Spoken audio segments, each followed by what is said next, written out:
Sir जी।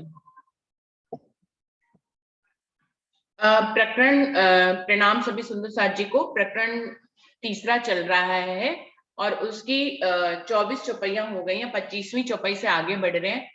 सिर्फ 3 चौपाइयां इस प्रकरण में रह गई, इसलिए इसको अभी ले रहे हैं सुंदर साथ जी। बहुत ही सुंदर चौपाइयां हैं, इनमें हम सब लोगों के लिए बहुत ही सुंदर संदेश दिए गए हैं इस पूरे प्रकरण में ही, कि खुदा कैसे वजूद में आता है, उसको कैसे पहचानना होता है और कैसे हमारे और उनके बीच में पर्दा भी आ जाता है। तो क्या कह रहे हैं, खुदाए बीच वजूद हिजाब, रू तुम्हारी बैठा दाब, बीच फना के फायदा सब, दौलत खुदाए बका पाओ तब।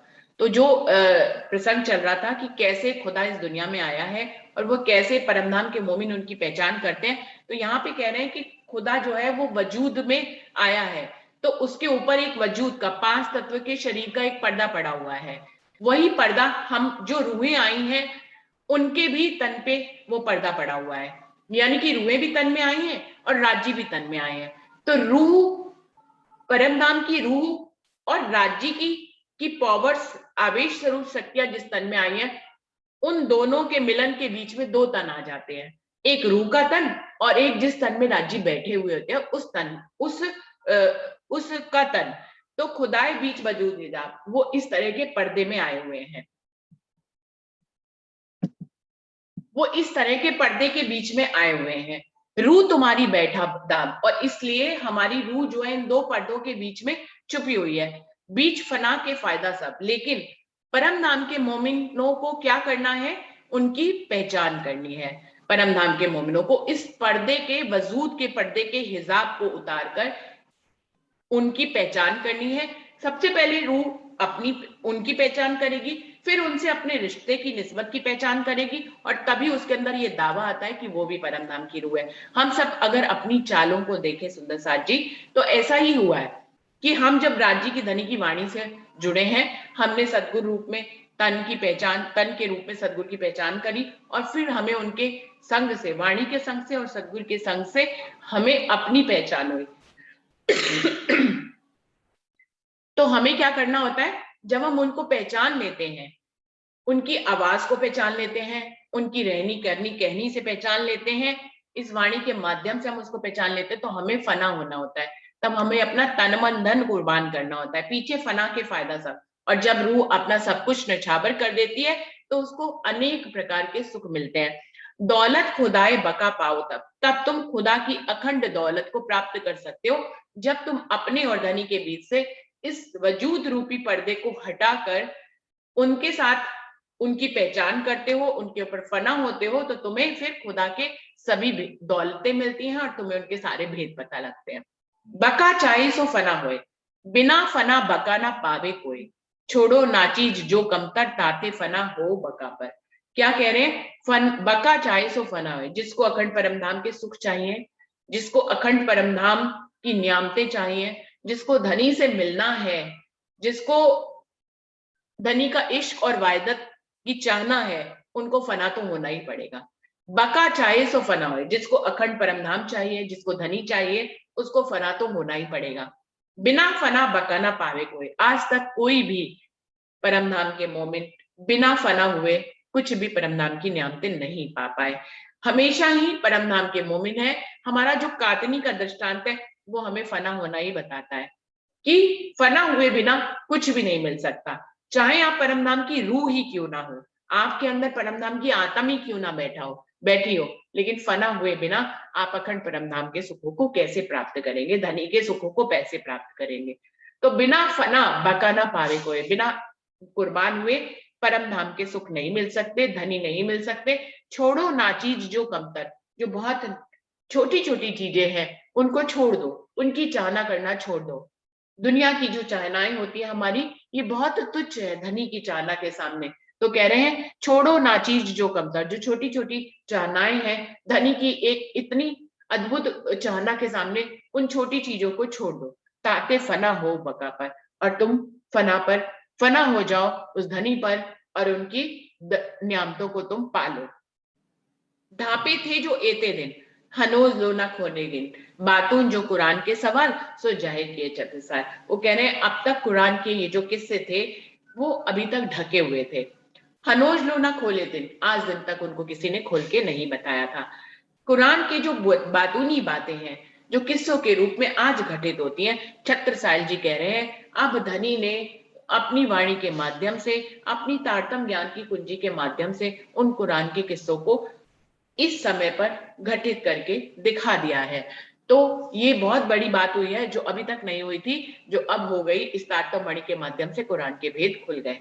तो इस प्रकार से छत्रसाल जी हमें बड़े क़यामतनामा के माध्यम से राज्य हमें संदेश दे रहे हैं कि फना तो होना ही पड़ेगा हर रूह को। बिना फना की हुए वो इस दुनिया में जिस लक्ष्य के लिए आई है कि वो इश्क की पहचान करेगी, उसकी लज्जत को लेगी। क्योंकि परम नाम में हम इश्क में रहते थे, हम इश्क में सराबोर थे, लेकिन इश्क की लज्जत हमें पता ही नहीं थी।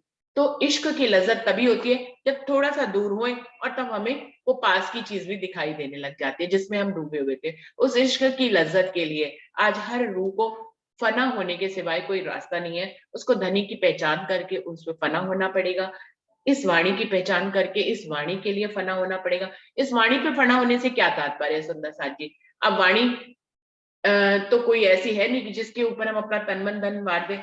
तो वाणी के ऊपर फना होने से माध्यम ये है का कहने का तात्पर्य जो है वो राज्य का ये है कि वाणी को हम कभी भी ना छोड़े, वाणी पे बताए रास्तों पे चलें, उससे हम अपनी साफ सफाई करते रहें, हम जो है वाणी मंथन करते रहें, हम जुड़े रहें। हर दिन आमेदानी से अगर बात करनी है तो यही एक माध्यम है कि हम वाणी के साथ जुड़े। तो इस तरह से रोज हमें राज्य से बात करने का मौका मिलता है और उनके भेद जानने का मौका मिलता है। यहीं पे चौपाई को दोहरा रहे हैं सुंदर जी। ढांपे थे जो एते ढांपे थे जो एते दिन, हनोज लो ना खोले किन, बातून जो कुरान के सवाल, सो जाहिर किए छत्रसाल, सो जाहिर किए छत्रसाल। बोलिए श्री प्राणनाथ प्यारे की जय, बोलिए श्री सद्गुरु महाराज की जय।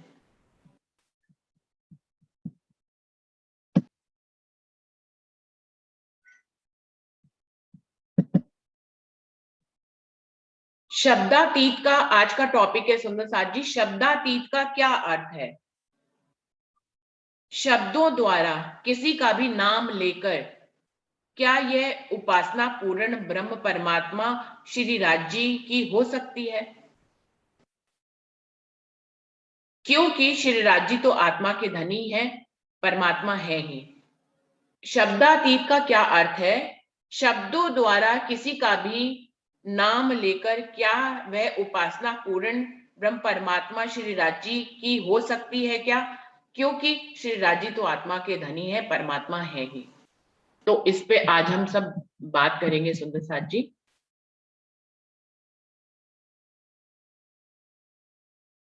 विजय दीदी आप आएंगे? जी बहन जी। हाँ जी, आप दोबारा से बोलिए प्लीज। जो शब्दों से परे है, जिनका वर्णन शब्दों में नहीं आ सकता, उसे शब्दातीत कहते हैं। शब्दों के द्वारा किसी का भी नाम लेकर वह उपासना पूर्ण ब्रह्म परमात्मा श्री राजी महाराज जी की नहीं हो सकती, क्योंकि इस काल माया के ब्रह्मांड के शब्द मन चित्त और बुद्धि के द्वारा निराकार से आगे नहीं जाते हैं।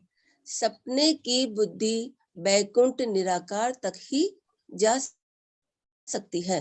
पूर्ण ब्रह्म नाम तत्व और षट प्रमाणों से रहित होते हैं। श्री राजी श्री प्राणनाथ जी कोई नाम नहीं है, बल्कि आत्माओं के धनी है, पूर्ण ब्रह्म परमात्मा है। प्रणाम जी।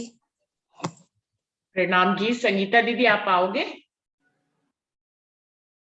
दीदी प्रणाम जी। प्रणाम जी। शब्दातीत का अर्थ है शब्दों से परे, जिसका शब्दों में वर्णन नहीं हो सकता। जैसे गूंगा होता है, उसको पूछे वो बोल नहीं सकता, ऐसे शब्दों से वर्णन नहीं हो सकता। और राजी महाराज को तो हम शब्दों से उनकी उपासना नहीं कर सकते। ठीक है।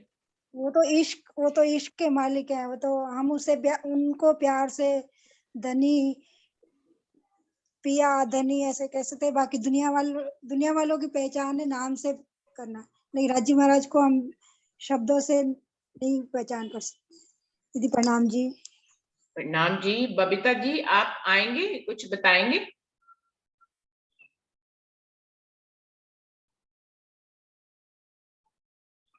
बबीता जी। प्रणाम की दीदी, मैं पहले बता दूं फिर उसको भेजना है? हाँ बिल्कुल बताओ अंजू। है ना।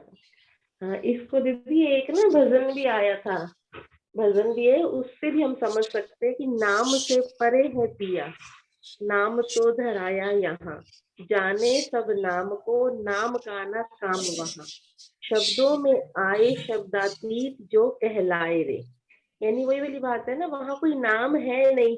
जैसे यहाँ पर मोह तत्व है, रास में कृष्ण तत्व है, और परम धाम में नूर तत्व है ना। तो नाम तो यहीं पर आके रखे कि वहां पे कोई नाम नहीं है।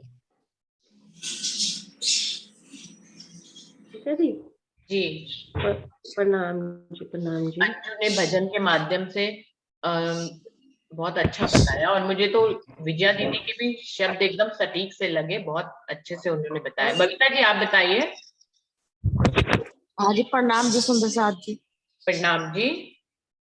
हाँ जी, ये मतलब शब्दों से पर है, परमात्मा का तो कोई नाम ही नहीं है। और जैसे हम उन्हें प्राणनाथ जी कहते हैं, जो प्राणों के नाथ हैं, इसलिए उन्हें प्राणनाथ कहते हैं।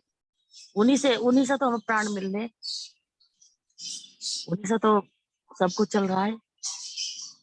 और राज जी कहते हैं कि सब पे उन्हीं का राज है, इसीलिए तो राज जी है। अगर वो नहीं है तो कुछ भी नहीं है।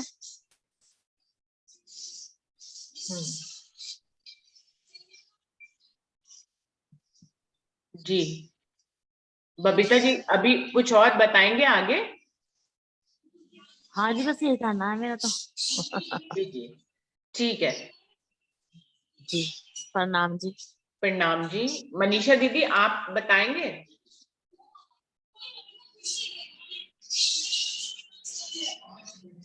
प्रणाम सुंदरता जी के धाम हृदय विराजमान श्री राज जी को। प्रणाम जी। दीदी मैं तो यही कहूंगी, वाणी में अपन गाते हैं शब्दातीत पिया शोभा है अपार। तो सब जो श्री राज जी महाराज हैं, उनको शब्दों के द्वारा नहीं वो किया जा सकता है, क्योंकि उनकी शोभा अपार है। नूर ही नूर इश्क तो उनके अंदर प्रवाहित होता है, इसलिए तो कहा गया है अब कहूँ रे इश्क की बात, इश्क शब्दातीत साक्षात। प्रणाम जी। प्रणाम जी। सुंदर साथ जी और कोई प्रतिभा दीदी आप आओगे? प्रणाम जी, मैंने भी यही भाव है, विजय दीदी ने सब कुछ क्लियर कर दिया। इतना शब्दों से परे हैं राज जी, बिल्कुल। शब्द तो हमें एक समझाने के लिए, ताकि हम उनको याद कर सकें या उनको अपने चित्त में बिठा सकें, ताकि बाकी अंतस्करण में तो शब्द से आगे परे ही है राज जी। शब्दातीत निध ल्याए शब्द में तो भी एक ऐसी चौपाई आती है ना, तो राज जी शब्दों से परे, बिल्कुल उनको हम शब्द के द्वारा व्यक्त कर ही नहीं सकते। प्रणाम जी। प्रणाम जी। ज्योत्सना बहन आप बताएंगे कुछ? हाँ जी प्रणाम जी। प्रणाम जी। प्रणाम जी। ये शोभा शब्दातीत है गणी અને શબ્દમાં જીભ્યા આપણી સુખ વિલસી નિર્દોષ થાઉં, સુખ વિલસી निर्दोष થાઉં, तम दयाए फेरो सुफल करी जाऊं। वो चौपाई में शब्दातीत जो शब्दों से भी परे है, शब्दों में जिसका वर्णन भी नहीं हो सकता, वो शब्दातीत है। उनकी शोभा अपार अखंड है, इसलिए शब्दों से परे है। और हम उनकी शोभा का वर्णन सुनते, उनका अखंड जो शब्दों से परे है, कि जो वर्णन भी नहीं कोई कर सकता। वेदों और सब शास्त्रों में उनका वर्णन हुआ है, वो अखंड अपार है, लेकिन किसी ने उनका वेदों में भी पूर्ण रूप से वो वर्णन नहीं किया, तो वो शब्दों से परे कि किसी भी जीवा से वो वर्णन में आते ही नहीं है। तो शब्दातीत इसलिए कहा है कि वो अखंड अपार, उनकी शोभा शब्दों से इतनी परे है कि कोई वर्णन नहीं कर सकता। और हमको उनकी मेहर कृपा से तारतम वाणी मिली, तो हम ये ज्ञान पा सके, अखंड का सुख ले सकते हैं। और हम उनकी मेहर अनुकंपा से ही हम यहाँ मोह माया की जो भी उपलब्धियां हैं उनमें रहते रहते पूर्ण परम ब्रह्म की शोभा, उनका सुख अखंड अपार जो शब्दों से भी परे है, वो हम ले सकते हैं। और वेदो कथकथ एक कथया सब मिथ्या 14 लोक बकते बकते यूं बके एक अनेक सब फोक। इसलिए वो 14 लोक का जो ब्रह्मांड है वो तो मिथ्या है, और ये शब्दों में वर्णन नहीं हो सकता, इसलिए शब्दों से परे, इसलिए शब्दातीत का है। उनको पाने के लिए हम यहाँ वाणी का एक ही सहारा लेकर, वाणी में जो भी हमको मार्ग बताया है कि उनको पाने के लिए हमें क्या करना चाहिए, रहने में आना चाहिए, और जो भी बताया है जागने में, जागने का प्रकरण है इसमें, वो हम लेकर उनकी शोभा सुख ले सकते हैं। और हमें ये उन्होंने दिया है ये सुख, तो हम ये सब करके ले सकते हैं, इसके सिवाय भी दूसरा कोई उपाय है नहीं। सच्चिदानंद परब्रह्म मन वाणी से सर्वथा परे है, और उस विषय में तो कुछ कहना ही व्यर्थ लगता है। बस दीदी इतना ही, प्रणाम जी।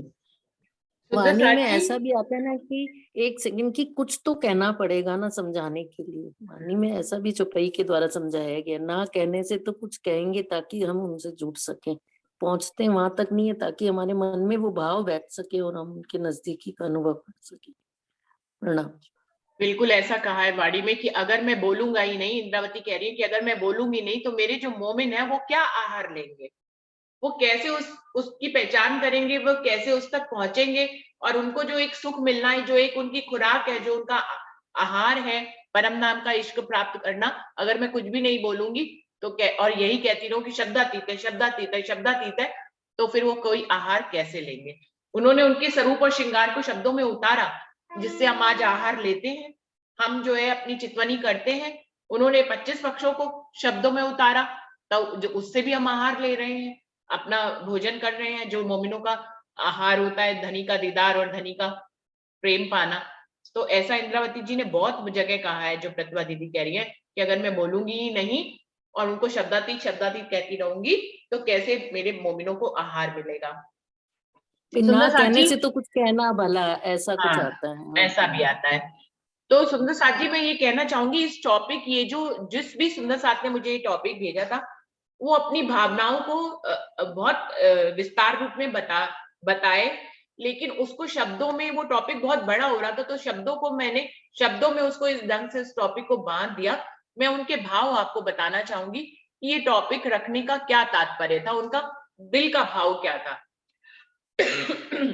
उन्होंने पूछा क्या, मतलब वो जानना चाह रहे थे कि सुंदर साथ इस पे कैसे विचार व्यक्त करेंगे कि शब्दातीत कौन है। ये तो हम सभी को मालूम है, जो हम सब बता रहे हैं कि शब्दों से परे उस परमात्मा को शब्दातीत कहा जाता है। तो शब्दातीत का क्या मतलब है, ये तो हम सभी को मालूम है। जो अगला भाव है, वो अगला भाव ये है कि क्या कोई भी शब्दों में की गई बंदगी उस परमात्मा तक पहुंचती है क्या। तो ये कहने का जो उन्होंने अपना विस्तार बताया था, वो ये कि जैसे कि मान लीजिए मैं परमधाम की रूह हूं, और हम आरती, सेवा, पूजा, अर्चना में हम अपनी आरतियां गाते हैं, और ऐसे ही अगर हम कहीं ऐसी जगह खड़े हैं जहां पर पूजा अर्चना हो रही है देवी देवताओं को लेकर, जो भी होती है, मुझे याद नहीं है, मान लीजिए कुछ ही है, हनुमान चालीसा हो रहा है, या जो है वो कोई ऐसा बंदगी गाई जा रही है जो कि देवी देवताओं के लिए गाई जा रही है, लेकिन मैं उस बंदगी को दोहरा भी रही हूं, लेकिन मेरे दिल में भाव राज्य का है। तो क्या कोई भी शब्दों द्वारा की गई बंदगी, जैसे कि हम अपनी सेवा पूजा अपने शब्दों में ही करते और राज्य तक उस बंदगी को पहुंचाने की कोशिश करते हैं, ऐसे ही देवी देवताओं के लिए गाई जाने वाली कोई भी बंदगी जो शब्दों में ही होती है, उसमें यदि रूह उसको दोहरा रही है और उसका भाव राज्य का है अपने दिल में, देवी देवता का तो नहीं होगा ना उसके दिल में, तो क्या वो बंदगी उन तक पहुंचती है? ये उनका भाव था, जो सुंदर साथ मैं बताना चाहूंगी कि इस टॉपिक के पीछे का उनका जो भाव है। तो ये वो इसमें हम सबके अलग अलग विचार इस बारे में जानना चाह रहे थे कि शब्दों के माध्यम से जो बंदगी की जा रही है, क्या वो, जबकि उसको शब्दातीत कहते हैं, अगर वो शब्दातीत है तो हमारी सेवा पूजा के शब्द भी क्या पहुंचते हैं? और अगर पहुंचते हैं तो फिर किसी भी देवी देवता के लिए गाई जाने वाली कोई भी बंदगी जो रूह अपने दिल में ले रही है, लेकिन उसका भाव राज्य के प्रति है, तो क्या वो पहुंच रही है या वो नहीं पहुंच रही है? ये वाला भाव था उनका, ये टॉपिक रखने का जो उन्होंने दिया। तो सुंदर साथ जी, अब इस जो मैंने विस्तार किया इस टॉपिक का, क्योंकि इतना सब कुछ मैं उसमें इनविटेशन में नहीं डाल सकती थी, तो उसको इस शॉर्ट ढंग से डाला है। तो अब सुंदर साथ जरूर बताएंगे कि वो जो इसमें टॉपिक उन्होंने रखा है उसका क्या भाव है। तो अभी मैं हंसा बहन को बुलाना चाहूंगी, आप बताइए हंसा बहन। प्रणाम जी दीदी। प्रणाम जी। हाँ, तो ये देवी देवता वाली जो बात है ना, वो तो मैं शायद मेरे हिसाब से तो नहीं समझा पाऊंगी, लेकिन जो शब्द वाणी है ना, वाणी, तो वाणी में तो शब्दातीत तो है, लेकिन फिर भी मैं वाणी में विराजमान हूँ, ऐसा तो राज्य ने कहा है कि वाणी में, तो वाणी में क्या है? शब्द तो है। तो शब्द हम जब दिल से लेंगे, दिल में बोलेंगे नहीं, चित्तवनी करते हैं तो हम क्या बोलते हैं? नहीं बोलते, हम ध्यान से शब्द दिल से लेते हैं, तब वो हम महसूस करते हैं ना, तब हम महसूस करते कि नहीं, हम परम धाम के हैं, हम परम धाम की रूह है और राज्य बस वाणी में विराजमान है। हमको पक्का यकीन हो जाता है और विश्वास भी यकीन भी हो जाता है, और प्रेम भी, चाहे जितना भी हो लेकिन प्रेम भी आता है। तो प्रेम से हम वो शब्द के माध्यम से, वाणी के माध्यम से हम बंदगी करते हैं राज्य की, तो वो तो वो तो बंदगी होती है। लेकिन वो देवी देवता वाली तो दीदी आप ही समझाइए, मुझे ये समझ में नहीं आएगा। प्रणाम जी। प्रणाम जी। नरेश भाई जी पता नहीं है कि नहीं है, नरेश भाई जी। प्रणाम जी माता जी। प्रणाम जी। मैं कुछ बोल सकती हूँ? बिल्कुल बिल्कुल, जो लोग अभी बोल चुके हैं, क्योंकि वो टॉपिक मैं विस्तार में समझा नहीं पाई थी, वो दोबारा बोलना चाहे तो बिल्कुल बिल्कुल बोले, बल्कि और अच्छे से क्लियर करें अपनी बात को। मेरा ऐसा भाव है कि जो सबसे पहली बात, तो जो आपने सवाल पूछा था कि अक्षरातीत जो है शब्दातीत है, उसका मतलब क्या है? तो उसका अर्थ होता है कि शब्दों से परे है अक्षरातीत। और जो आपने दूसरा सवाल पूछा था और जो आपने अभी अभी भाव बताया सुंदर साथ जी का, उसके लिए मेरा ऐसा मानना है कि वो गलत है, क्योंकि ऐसा नहीं होना चाहिए। पहली बात तो ये कि जो बंदगी हम करते हैं ना, तो वो भी जाहिरी है, एक तरह से कर्मकांड ही है वो भी। क्योंकि हम क्या करते हैं, जो हम ऐसा कहते हैं कि बाकी सारे लोग मूर्तियों के आगे पूजा करते हैं, वो सब, उसके लिए मेरे पास एक आपके लिए उदाहरण है कि जैसे अभी शरद पूर्णिमा का महोत्सव था पद्मावतीपुरी धाम में, और बाकी भी हर जगह मनाया जाता है, तो वहां पे सुंदर साथ गरबा वो सब करते हैं, रास उस तरह से खेलते हैं, ये समझ के कि रासलीला खेली गई थी। तो जब वाणी गायन के ऊपर करते हैं गरबा, तो वो एक हद तक ठीक भी है, वैसे तो वो भी ठीक नहीं है, लेकिन हम मान लेते हैं कि चलो ठीक है। लेकिन वही गरबा जब माता जी के भी, जो एक्चुअली में नवरात्रि उसी के लिए होती है ना, तो माता जी वाले जो भी भजन बजते हैं, तो उसके ऊपर भी सुंदर साथ गरबा करते हैं। तो ये तो किसी भी हद तक ठीक नहीं है, क्योंकि हम तो राज्य को अपना प्रियतम कहते हैं। दूसरी बात ये कि जो राज्य और प्राणनाथ जी भी हम कहते हैं, वो भी शब्द, वो एक्चुअली उनके नाम नहीं है। परमात्मा को किसी भी नाम के बंधनों में नहीं बांधा जा सकता, क्योंकि परमात्मा एक तो हमारा हिंदुओं का ऐसे नहीं है, वो पूरे के पूरे ब्रह्मांड का है। और ये सारे नाम जो परमात्मा के नाम होते हैं वो गुणवाचक या भाववाचक होने चाहिए, व्यक्तिवाचक नहीं होने चाहिए। राज का तात्पर्य होता है जो अपने नूर से प्रकाशित हो, उसका स्वयं का प्रकाश है। और दूसरा जो प्राणनाथ जी कहते हैं वो भाववाचक है। इसका ही अर्थ है कि जो हमारे प्राणों के नाथ है। जो सुंदर साथ जी ने कहा था कि हम जो कर रहे हैं वो सही है कि नहीं, अगर हम भाव लेते हैं किसी भी देवी देवता आगे चल रहा हो तब भी, तो जो हमारी भी चौपाया हम करते हैं ना सुबह शाम पूजा वो सब, तो वो भी एक हद तक कर्म कांड है। क्योंकि कभी कभी ऐसा भी होता है कि हम चौपाया बोलते जाते हैं ना, तो उसका अर्थ समझ में आता है और ना ही हमारे अंदर वो भाव आता है। एक्चुअली होना ऐसा चाहिए, ये सारी ना जाहिरी बंदगी है। तो जो बात नहीं बंदगी होनी चाहिए सुंदर साथ की, ऐसा है कि सुंदर साथ तो बंदगी बाहर दिखाए ही नहीं। ऐसी चौपाई भी है वाणी में, एक्चुअली मुझे याद नहीं है लेकिन है ऐसी कि मोमिन जाहिरी बंदगी दिखाते नहीं है बाहर से। तो हमें ऐसा होना चाहिए कि जो भी सेवा पूजा में भी चौपाइयाँ दी गई है, तो अगर हम उनका भाव समझे ना, तो सुबह वाली जो है वो पूरे के पूरा परम धाम का जो परिक्रमा ग्रंथ है, तो उसकी ऐसे यहाँ के भाव में बताया गया है कि वहां पे कैसा होता है। तो अगर इस चीज को हम अगर चितवनी में अपने अंदर ग्रहण करें, तो वो एक तरह से बातनी बंदगी कही जा सकती है। और रात वाली जो सेवा पूजा है वो तो पद्मावतीपुरी धाम की दिनचर्या है, तो उस तरह से हम उनके भाव में डूब सकते हैं। वो हमारी बातनी बंदगी एक्चुअली में होनी चाहिए। ये जो हम कर रहे हैं तो वो भी एक तरह से कर्मकांड है। दिए जलाना, अगरबत्तियां जलाना, वो सब तो फिर हमारे में और जो हम कहते हैं पराये लोग, उन लोगों में फर्क ही नहीं रह जाएगा कोई। हम कहते हैं कि हमारे जो अक्षरातीत है वो हमारे पास ही सबसे बड़ा ज्ञान आया है। जहाँ पे दुनिया का ज्ञान खत्म होता है वहां पे हमारा स्टार्ट होता है। तो फिर हम भी उनकी तरह कर रहे हैं। और अब तो अगर हम देवी देवताओं के ऊपर भी करने लग जाए तो फिर रहेगा ही क्या, हमारी एक वैल्यू है। तो वो तो फिर मेरे हिसाब से मुझे नहीं लगता कि ये सही है। बस इतना भाव था मेरा। प्रणाम जी। प्रणाम बिल्कुल जी। बिल्कुल सही बात है। ज्योत्सना बहन ने प्रणाम। बहुत अच्छे ढंग से अपनी बात बताने की कोशिश की है। उनकी बेटी है दीदी, ज्योत्सना बहन की बेटी है, वो भी ट्रेनिंग ले रही है बड़ौदा में, बड़ौदा आश्रम में। किनकी बेटी है? ज्योत्सना बहन की बेटी है वो। अच्छा अच्छा। तो अभी तक चर्चा भी करती है। ओ मेरी बेटी है, उसका नाम है उसका। अच्छा, बहुत सुंदर ढंग से और सदे हुए शब्दों में आपने अपनी बात कही है। अंजू, आप कहोगे कुछ क्या?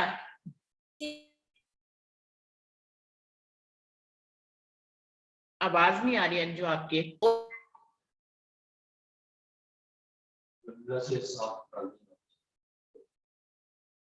अंजू, अंजू की तो आवाज। एबीसी तो हमें लेनी पड़ेगी ना। रुचि दी, आपको आवाज नहीं आ रही? रुचि दी को नहीं आ रही शायद नहीं जा रही। आपका माइक बंद होगा शायद दीदी। हाँ, मैं अभी आई हूँ। वो ये मुझे लैपटॉप जो है ना, जब नेट कमजोर होता है तो वो मुझे मीटिंग से आउट कर देता है, तो मुझे किसी की आवाज सुनाई नहीं देती। अब मैं फिर से वापस आई हूँ तो मुझे सुनाई दे रही है। तो वो सारा बीच में आप लोगों ने, जो मैं देख रही थी अपने दूसरे फोन से कि आप सब बातें कर रहे थे, तो लेकिन वो रिकॉर्ड नहीं हो पाता है क्योंकि लैपटॉप भी रिकॉर्ड करता है। हाँ, कोई बात नहीं ना, हमने अपनी बात कहनी थी, कह दी। पहले फर्ज होती है एबीसी क्लास तो लेनी पड़ेगी। वो फर्ज बंदगी धीरे धीरे आपके ऑटोमेटिक की हजूर बंदगी में आ जाती है और चीजें ऑटोमेटिक अपने आप कम होती चली जाती है। वो तो है ही। फिर अपने खुद को ध्यान ही नहीं रहता अगरबत्ती जलाई है कि नहीं जलाई है, दीपक जलाया है कि नहीं। वो धीरे धीरे अपने आप वहां से कनेक्टिविटी अच्छी हो जाती है हमारी राज्य से। तो हमारे वो शब्द कहने की जरूरत नहीं होती। पहले कितने साल तो कहते ही रहते हैं, ये ऐसे हो जाए, ये ऐसे हो जाए, यही तो करते हैं। जब तक नहीं समझ होती तो कहते ही तो रहते हैं ना। बस फिर धीरे धीरे जब उनसे कनेक्टिविटी हो जाती है, फिर वो अपना धीरे धीरे कहते हैं ना, अपनी समझ भी दे देते हैं और फिर अपना घर भी अपने दिखा देते हैं। फिर चलते फिरते राजी अपने आप अपने अंदर बैठने लग जाते हैं। पहले तो एबीसी तो क्लास तो लेनी पड़ेगी, बचपन से लेते हैं। स्टेप तो होना ही चाहिए। स्टेप फर्स्ट सेकंड थर्ड ऐसे स्टेप में जाएंगे, जाना ही पड़ेगा क्योंकि तुरंत हमें इस भाव में नहीं आ सकते हैं ना। दीदी मेरा भाव भी यही है कि अपना धर्म तो वैसे ही है कि जाकी रही भावना जैसी, प्रभु देखी मूरत तिन तैसी। कि हम भले ही किसी और दर पे भी अगर कभी कहते हैं ना मर्यादावश होती कि हम इनका अपमान नहीं करें, लेकिन किसी और दर पे भी सिर झुकता है तो श्रीराज ही जाता है। और वो मेरा मानना है कि निश्चित ही जब हम श्रीराज मुख से बोलते हैं तो वो हमारा मुंह मिलाए बैठे श्रीराज जी के चरणों तक ही वो अभिवादन पहुंचता है। और आज जो हमने चौपाइयों का सिखापन राज जी हमें दिया ना, तो उनने पहले ही बोल दिया, बंदगी वाले खुदाए राखत बलाए सेती सलामत कजाए का सिल्यो हुकुम हक मिलावे की रूहन। तो ये इससे ये बिल्कुल स्पष्ट हो जाता है कि राजी महाराज हम यहाँ 14 लोक के ब्रह्मांड में रह रहे हैं, तो हमें दूसरों का, क्योंकि जब हम दूसरों का सम्मान करते हैं तब हमारा सम्मान होता है। और जहां तक ये कहा गया है कि भाई रास खेलें तो देवी देवताओं का, तो राजी महाराज ने जो रामते करवाई है, हाँ वक्त के साथ विकृति पैदा होती गई है कि गरबा से गड़वा हो गया है वो, और हम रामतों का जो शब्द तो शब्द देखें तो वो उन रामतों में धनी ने हमें बहुत सारे सिकापन दिए, मगर ये वक्त की वो है कि व्यक्ति उसको नहीं समझ पाता है। और मेरा तो यही भाव है कि जिस भाव से जिस दर पे हम जाते हैं, वहां यदि हमारा भाव श्री राज जी के प्रति है तो इस मायावी संसार में भी हमारा प्रणाम, हमारा अभिवादन, और हम जो अपने धनी से कहना चाहते हैं, क्योंकि प्रेम की पराकाष्ठा निजानंद संप्रदाय में सबसे बड़ी है, इसलिए राज जी को शब्दातीत कहा गया है, जिनके बारे में केवल उनको हम चितवनी के माध्यम से इतना प्रेम हो जाए हमें कि अपने आप ही उनका साकार दर्शन हमें हर पल प्रतीत होने लगता है। जी जी। नरसिंह मेहता वगैरह हैं, ये प्रेम की पराकाष्ठा ही है इनकी कि वो आनंद ले रहे हैं सब चीज का। और कबीरदास जी ने भी कहा है कि वो घर में अबला बसे वो घर हमसे दूर, प्रेम के जहाँ पूर बहते हैं। तो ये सब इसी को करते हैं कि राज जी जिस भाव से हम उनको पूजें वो हमें उसी भाव में दीदार देते हैं। मनीषा कोई जी के नियम नहीं पास चाहता। भी बहुत स्ट्रॉन्ग शब्द है अपनी बात कहने के लिए हमेशा। तो मनीषा जी भी अपनी बात को बहुत अच्छे ढंग से कहती हैं और बहुत अच्छे ढंग से उन्होंने भी अपनी बात को हमें समझाया। प्रतिभा जी आप क्या कह रहे हैं? मैं कह रही हूँ सारी प्रेम तो बात भाव कोई सारी नियम नहीं बात चाहता, पर हमें जुड़ने के लिए कुछ तो नियम बनाने पड़ते हैं। धीरे धीरे ऑटोमेटिक हमारे अंदर वो अपने आप ही नियम हटके और हम उनके चरणों के साथ सब अपने आप को पाते हैं। बस कोई हल नहीं। दीदी लेकिन ये भी तो सही बात है कि जीव को जागृत करने के लिए शरीयत में कर्म कांड में तो जाना ही पड़ेगा। ये सेवा पूजा यदि हमें ये रहनी सिखाती है, ये चलना तो स्टार्टिंग इसी से ही है ना, तब हम उस अवस्था में पहुंचते हैं। बिल्कुल पहला स्टेप तो वही है, वो तो करना ही पड़ता है लास्ट तक, लेकिन फिर भाव बदल जाता है। करते तो उस भाव को करते बदलने के लिए प्रयास तो पहले सेवा पूजा ही होगी। करना आज पड़ता हम है। खिलवत रूम में बैठते हैं, एक ललक होती है ना 6-10 कब हाँ बजनी बिल्कुल है। बिल्कुल। हाँ जी वो जी तो जी करना जी। ही पड़ता है। हाँ ज्योत्सना बहन आप कुछ कहना चाहेंगी दोबारा से? लेकिन वो देवी देवता वाली बात है ना, वो दीदी स्पष्ट कर दीजिए, क्योंकि वो नहीं, मुझे भी लगता है कि वो दीदी ने बोला ना, ज्योत्सना बहन की बेटी ने बोला, वो मुझे बिल्कुल सही लग रहा है। अच्छा, और मनीषा दीदी ने तो ये बोला है कि भाव हमारा अगर राज्य के प्रति है तो कोई फर्क नहीं पड़ता हम किसी भी दरबार में मतलब सांप्रदायिक मर्यादा के कारण या जो हम समाज में रहते हैं उसके कारण हम कहीं पे भी गए हैं और हमने अगर मत्था टेका, लेकिन हमारे दिल में यदि राज्य है तो भाव हमारे राज्य को ही पहुंचते हैं, देवी देवताओं को नहीं पहुंचते। ये मनीषा दीदी ने कहा है। ज्योत्सना बहन ने कहा है कि नहीं, ऐसा नहीं होना चाहिए। तो दोनों बातों में भेद है। मैं अगर अपना व्यू अगर लूं तो मुझे भी ये लगता है मनीषा दीदी ने जो बात कही है कि मेरा भाव सबसे बड़ा है। हमारे में मूर्ति पूजा की कहीं कोई जगह नहीं है और भाव की प्रधानता बहुत ज्यादा है।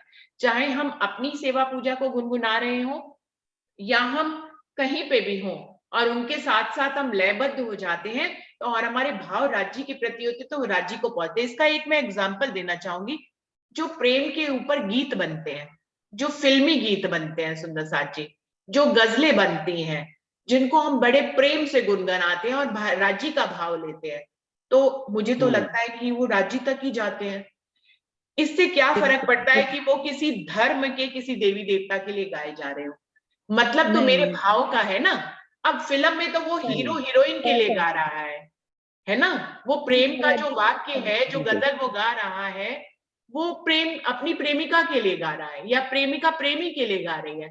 लेकिन हम उन शब्दों को आजकल इतने गहरे शब्द उतार दिए हैं कि फिल्मी गानों में भी बहुत गहरे और टचिंग शब्दों के रूप में प्रेम का वर्णन है, जो मुझे तो बहुत ही लुभाता है।